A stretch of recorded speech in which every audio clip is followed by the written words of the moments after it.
asline melu manajemene anak wedok Niken Salindri. Oh, ngono ya.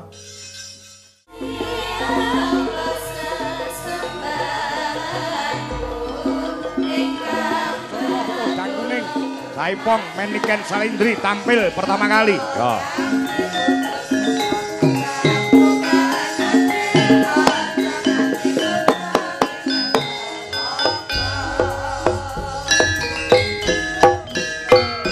Ayo Ken.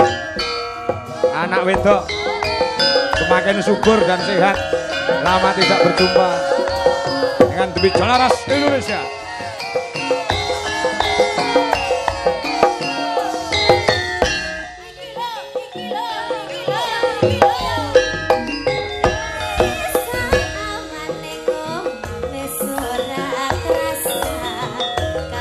Yo, temunge sing seru balok.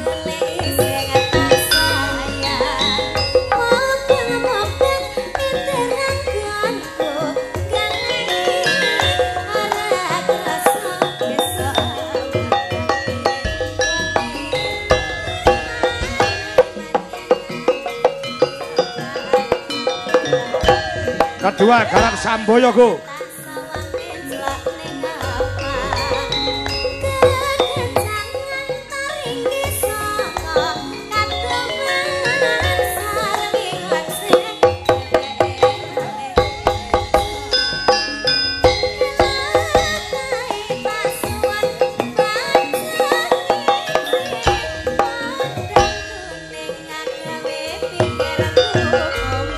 Haret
Nak, apa?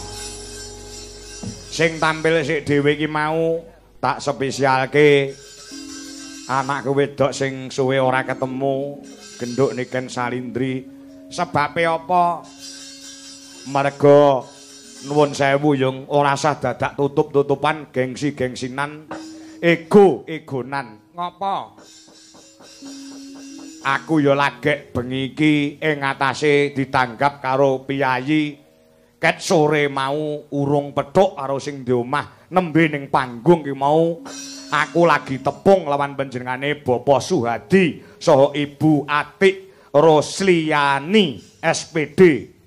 Dadi sadurunge ora tepung, ora kenal tur dasare ketemu ya lagek penyerahan wayang iki mau. Pancen bener kok, Nok.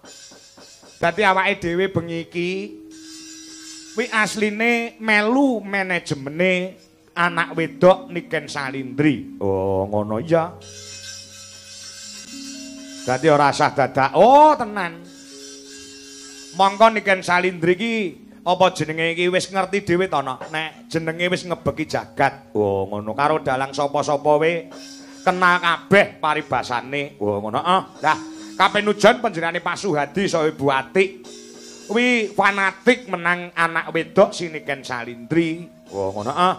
Mbak Niken, pokoke kula nanggap jenengan dalange ajeng jenengan paringi sapa-sapa gelem. Oh, ngono. Lah kebetulan anak wedok kuwi nek karo aku wis kaya bapak karo anak. Oh, ngono ya. Bekasane aku dibel karo ibune Niken. Oh, Mbak Wiwin, heeh. Pak, napa saged tanggal 12 Juni wayangan wonten ing Laladan Babatan Kecamatan Pangkur Kabupaten Ngawi. Wis saged Mbak niki isih kosong. Oh ngono heeh.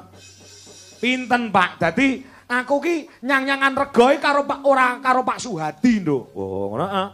Ya karo mboke Niken kuwi. Oh ya pun to Mbak. Mriku entene pinten? Oh ya nyatane alhamdulillah nok bengi iki iso kasembadan iso kelakon. Oh ngono awake dhewe nderekke anak wedok. Wah, mongko pemarep golek dalang sing nom-nom, sing cakrak-cakrak, sing ganteng-ganteng ya akeh. Ngopo kok golek dalang kok wis tuwek? Oh, ngono.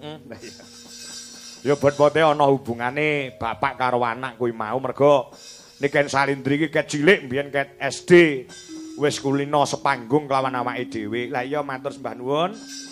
Anak wedok matur sembah nuwun panjenengan Pak Suhadi. Ya heeh.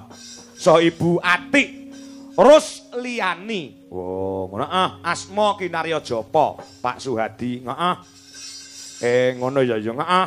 Nadyanto aku nembe sak klebatan pinanggih ketemu kelawan jenenge Pak Suhadi nitik saka jenenge wis terbukti nduk. Oh, Suhadi. Su ki tegese sugiye ora dienggo dhewe ning sugiye kanggo masyarakat. Terbukti pada malam hari ini gelar wayang kulit dalang anom Dwi Jokangko dan Niken Salindri iso ngrawuhne warga masyarakat ana ing Babatan. Mula tepuk tangan buat Pak Suhadi sak keluarga. Kaya ngono ya heeh. Su ki tegese sugiye ora dienggo dhewe, ora dienggo dhewe. Dienggo nyenengke kelawan tangga teparo, dienggo nyenengke kelawan para kabeh pendemen budaya. Dasare duwe gawe ngunduh manten telung bengi tontonan ramandhek. Oh ngono Wingi kae campur sari. Oh ngono Mau bengi ya campur sari, bengi iki minangka puncak acara wayangan. Oh ngono Selain gawe senenge wong liya utawa dana rasa, lawan kabeh para warga masyarakat juga berbagi rejeki. Oh ngono Aku mau ketemu karo panitia. Panitia Pak Kangko saestu Pak niki wah sing dodol niku kuwatah. Lah iki berarti panjenengane Pak Suhadi juga menghidupkan UMKM. Nyatane sing dodol ya pirang-pirang, tur racake ya kerejeken kabeh. Oh, ngono ya iya. Luar biasa sing dodol ya melu laris. Aku pumpung arang-arang sowan ning nggon Pangkur, daerah Pangkur no. Oh, ngono Iki jane rahasia ning gandeng aku tresno karo wong kene. Iki tak tokne rahasiane. Ngopo? Perkara wong dodol supaya dagangan cepet entek. Kuwi asine aku duwe ilmune. Nyatane aku dadi dalang ya alhamdulillah rapate iso leren. Oh, ngono Ana ilmune nggo dodol apa wae supaya dagangane cepet entek, cepet laris. Ana posone utawa tirakate dipasoni 7 Senin, 7 Kemis ora entuk pedhot. Dodol apa wae bakale cepet entek dagangane. Heeh. Nalika ngeler dagangan apa wae kuwi gedhuk lemah ping 3 maca bismillahirrahmanirrahim ping 3 wekasane kuwi diwacane surat Al-Fatihah ping 3 wekasane maca mantra Jawa Semar dasar gareng eneng Petruk celuk-celuk sing dodol Sri Kandi sing nukoni Janaka kuwi anggere kulakane 1000 lek ngedol 500-an cepet entek dagangane. Wah, lah kuwi ngejak kere nek kuwi. Banyolane ngono, Nduk. Wah, ngono. Ya. Perkara rezeki ki enek sing natur, wis enek sing nata. Heeh. Ora beda penjane Pak Suhadi. Dulu juga pernah panjenengane iki rekoso no. Oh, pernah rekoso. Iya. Nek ora kleru tahun 2018 2019. Oh, ngono iya.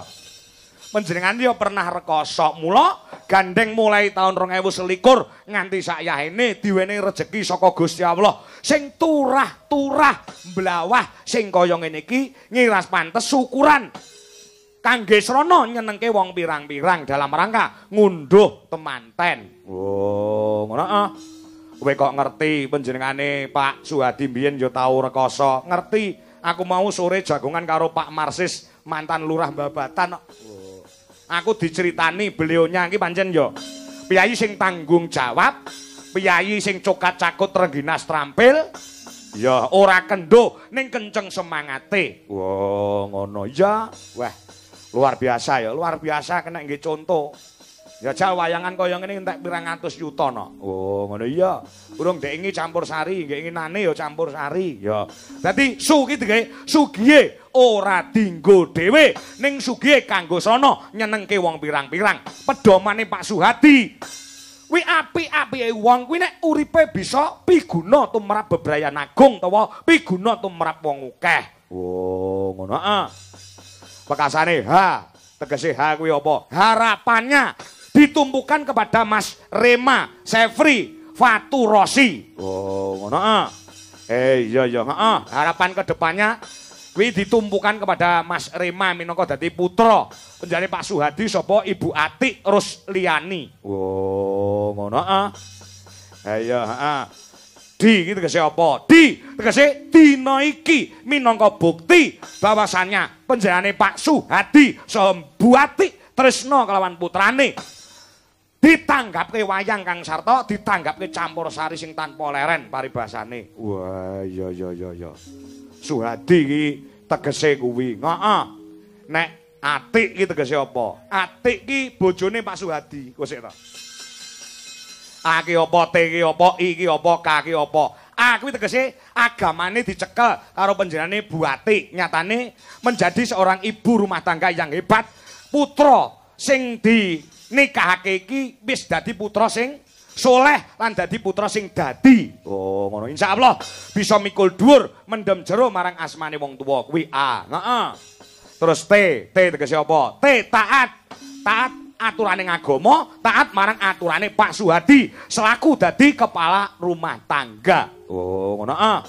I kuwi tegese I insyaallah bakal barokah, bisa slamet donyane, slamet akhirate. Amin ya rabbal alamin. Sing kare dhewe K kuwi tegese apa?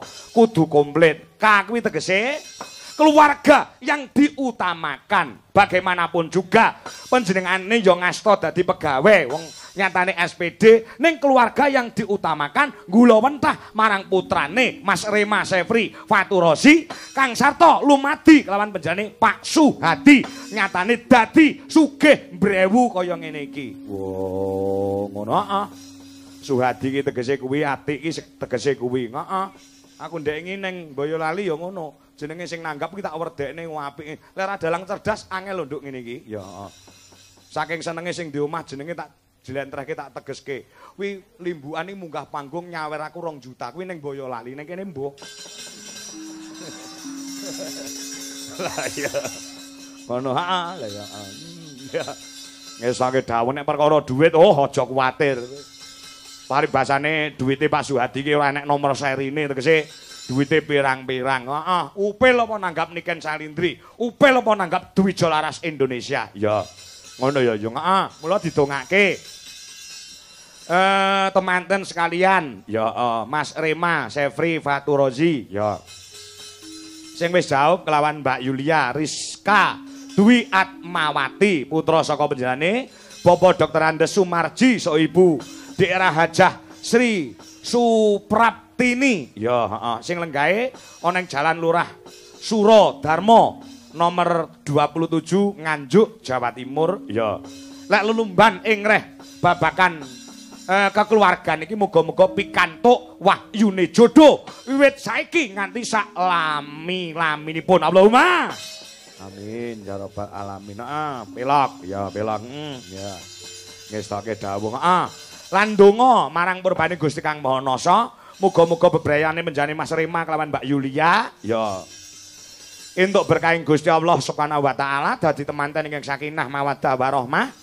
Maslakah fidini katal akhirah, bisa menciptakan baiti janati rumahku adalah surgaku, lan bisa dadi asrana engga pinaringan golek kencana kang bisa tata jalma wujude putra kakung sing soleh, putra putri sing solekah, wekasane bisa mikul dhuwur mendem jero marang asmane wong tuwa kang sarta simbah kakung lan mbah putri ya piguna tumrap nusa bangsa kelawan agama. Allahumma amin amin ya rabbal alamin. Hasbunallah wa nikmal wakil, nikmal maula, nikmal nasir.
Ya.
Donga kanggo temanten saha penjane Bapak Suhadi saha Ibu Atik sak brayat